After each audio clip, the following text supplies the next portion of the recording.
The year is 13 AD, and the greatest empire the world has ever known stands at a crossroads. In Rome, an aging emperor makes a decision that will shape the next century of human history.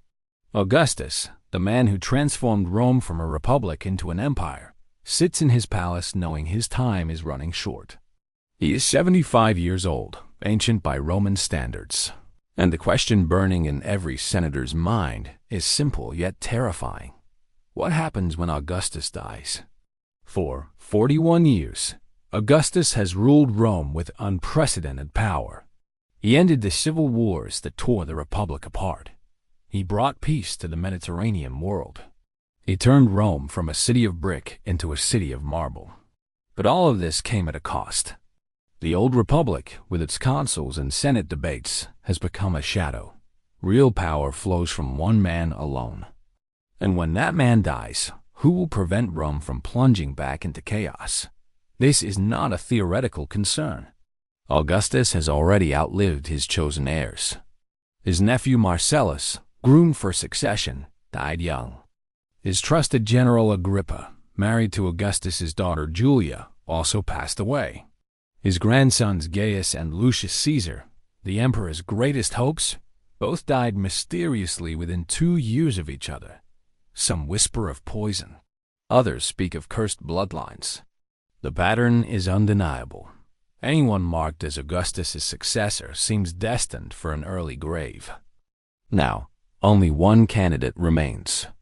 Tiberius Claudius Nero, Augustus's stepson, stands as the last option. He is 54 years old, a proven military commander who conquered Pannonia and Germania. He is also proud, reserved, and deeply unpopular with the Roman people. Augustus himself does not particularly like him, but fate has left no alternatives. In this year, 13 AD, Augustus makes his move. He grants Tiberius proconsular authority equal to his own, effectively making him co-emperor. It is not a celebration, but a necessity. The succession is secured, but at what cost? As this power shifts hands in Rome, the rest of the world continues its own dramas, unaware that the decisions made in this single year will echo across centuries. The Roman Empire in 13 AD is a colossus spanning 3 continents. From the mist-shrouded forests of Britain's edge to the scorching deserts of North Africa, from the Atlantic coast of Hispania to the banks of the Euphrates River in the east, Rome's power is absolute.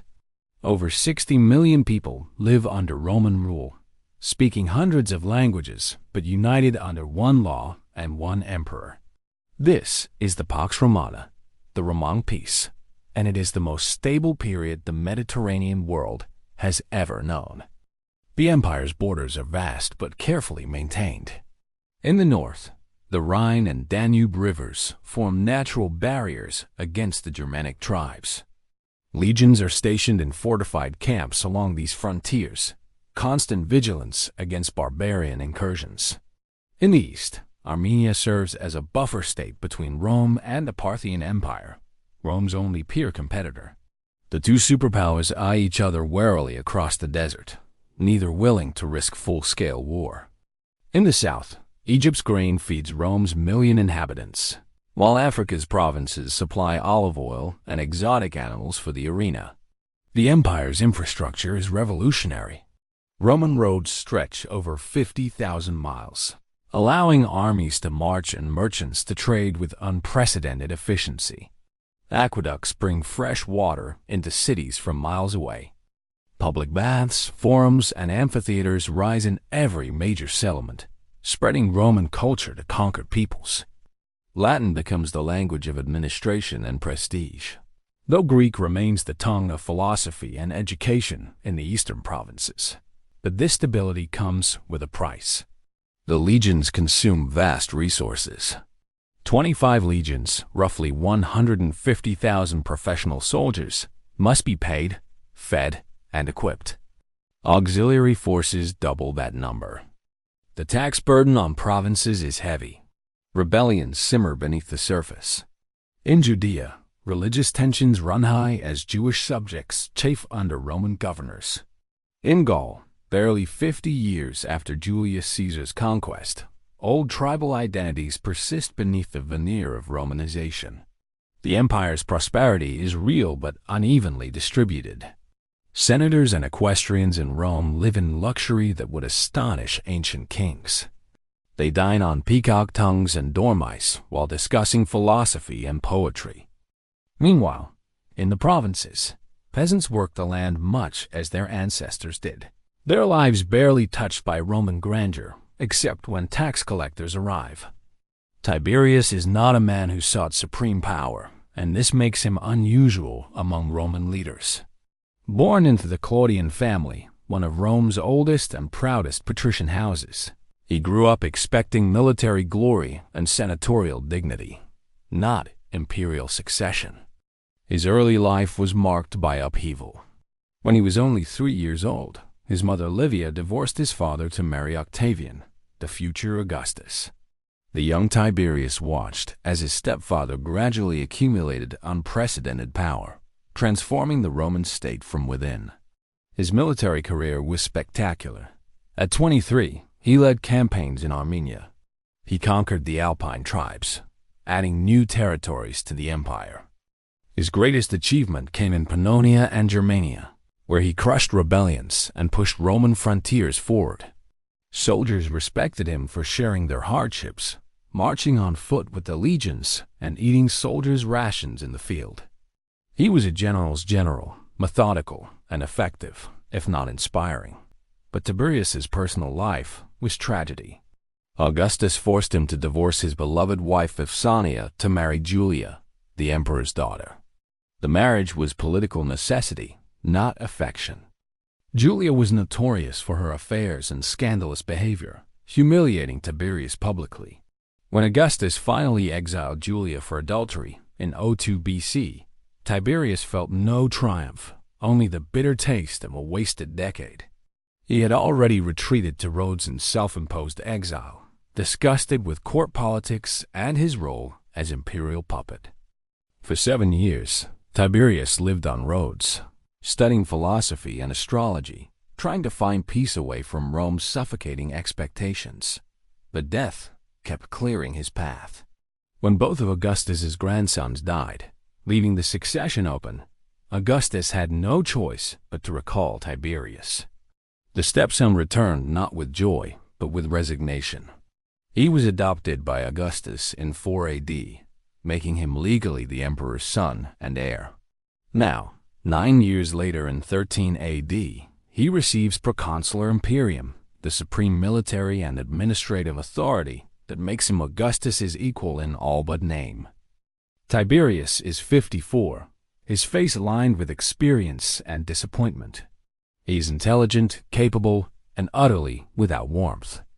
The Roman people sense his reluctance and interpret it as arrogance. They do not love him as they loved Augustus. They fear what will come when this cold, stern man rules alone. Tiberius himself shares their apprehension. While Rome dominates the Mediterranean, the world in 13 AD extends far beyond imperial borders, and other civilizations pursue their own destinies. In Parthia, the great rival empire of the East, King Artabanus II consolidates his power. The Parthian Empire stretches from the Euphrates to the edges of India, controlling the vital Silk Road trade routes. Parthian cavalry, especially their legendary horse archers, remain the only military force that has consistently defeated Roman legions. The memory of Carrhae, where Parthians destroyed Crassus's army 60 years earlier, still haunts Roman military planning. To the far east, in China, the Han Dynasty approaches its peak. Emperor Ping has recently died, and a child emperor sits on the throne while the regent Wang Mang accumulates power.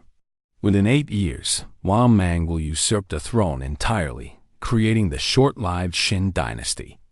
Chinese civilization in this era is sophisticated beyond Roman imagination, with bureaucratic systems, paper-making technology, and philosophical traditions stretching back centuries.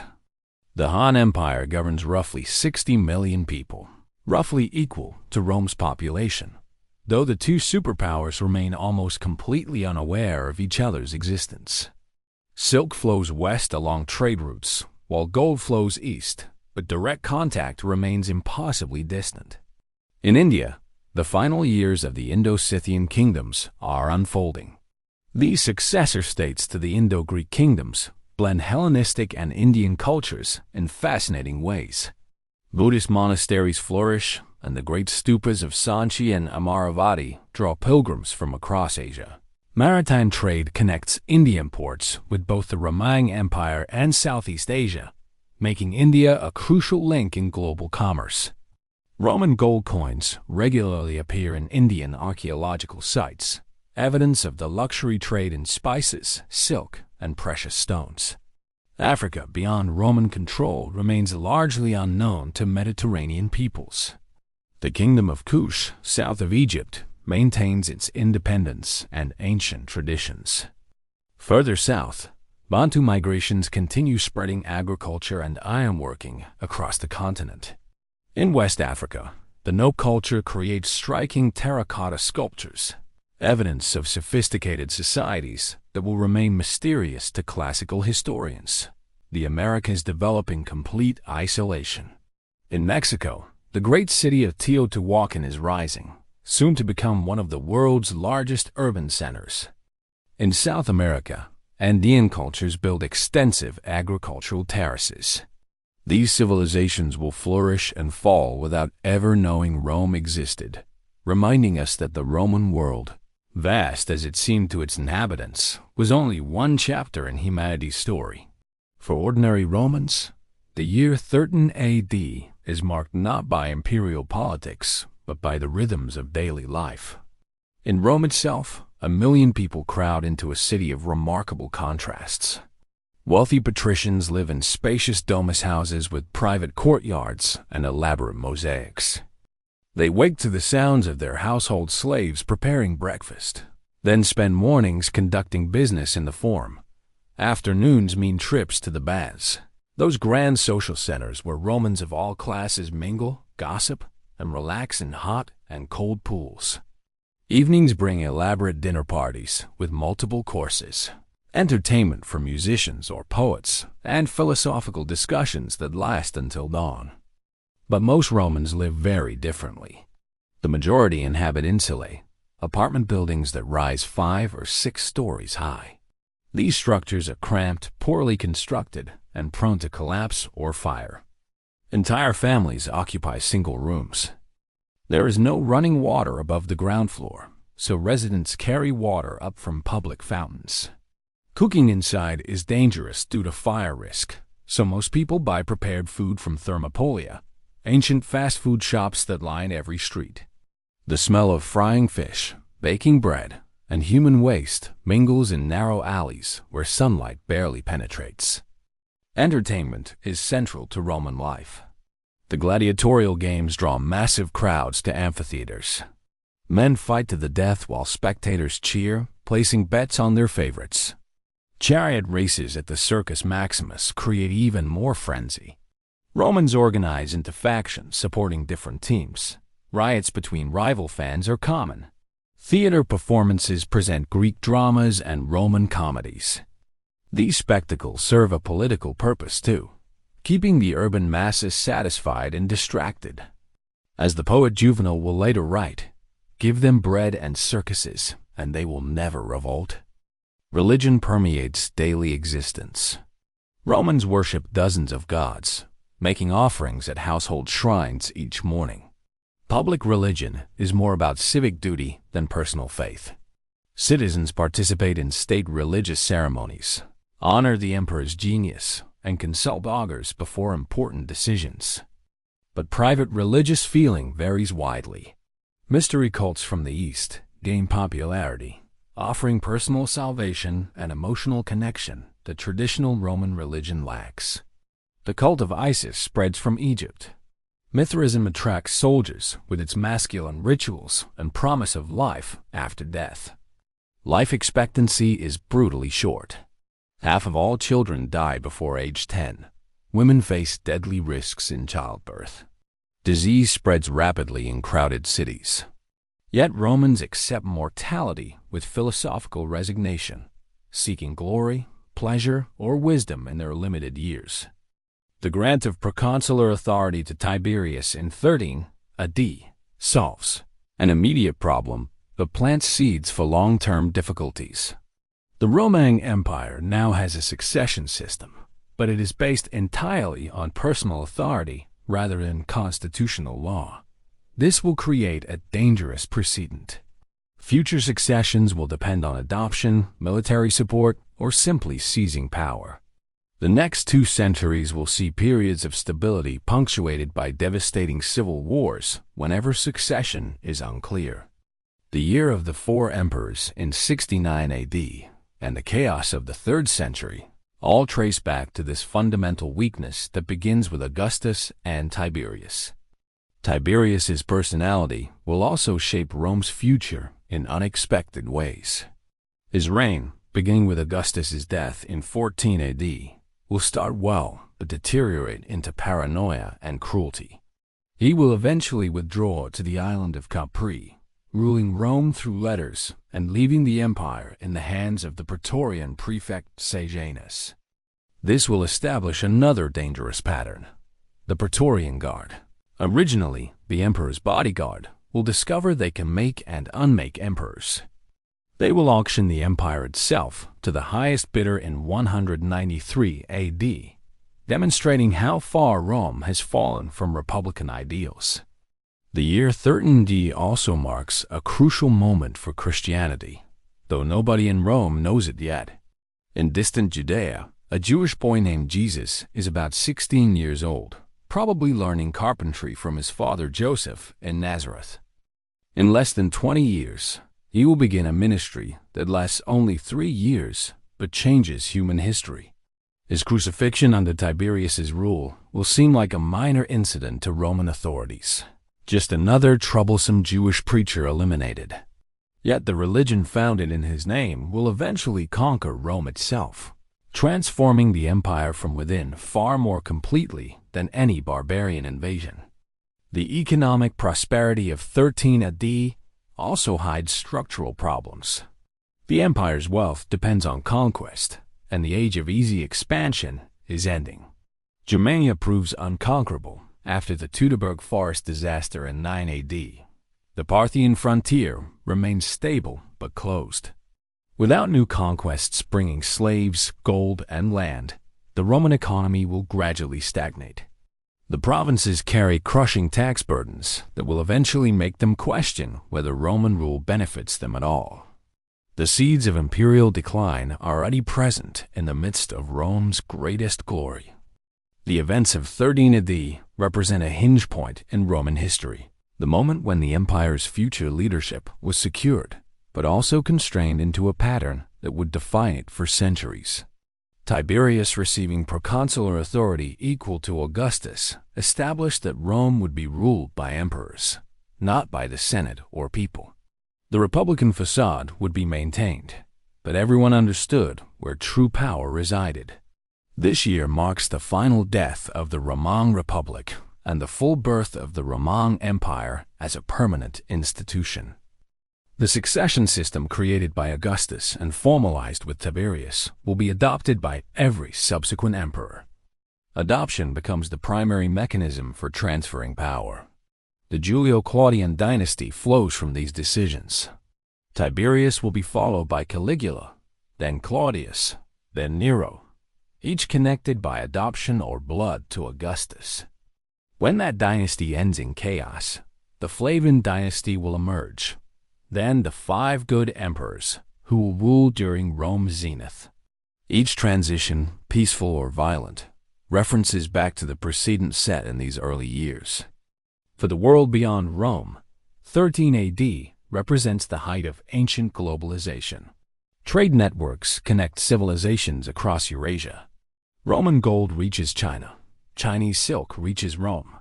Ideas, religions, and technologies spread along these routes. Buddhism travels from India toward China and eventually to Japan. Greco-Roman science and philosophy will be preserved by Arab scholars and eventually return to Europe. The interconnected world of 13 AD though limited by ancient technology, previews the global civilization that will emerge 2,000 years later. The story of Tiberius receiving authority in 13 AD reminds us that history pivots on individual human decisions made under pressure. Augustus chose Tiberius not because he was ideal, but because he was available and competent. That practical, almost reluctant decision shaped the lives of millions. It determined who would rule the world's greatest empire, how power would transfer, and what values would guide Roman civilization. The year 13 AD seems distant and irrelevant until we realize that the political structures, legal concepts, and cultural assumptions created in that era still influence our world today. Every time a leader designates a successor, every time power transfers peacefully through established institutions rather than violence, we see echoes of that Roman precedent established 2,000 years ago in a marble palace on the Palatine Hill.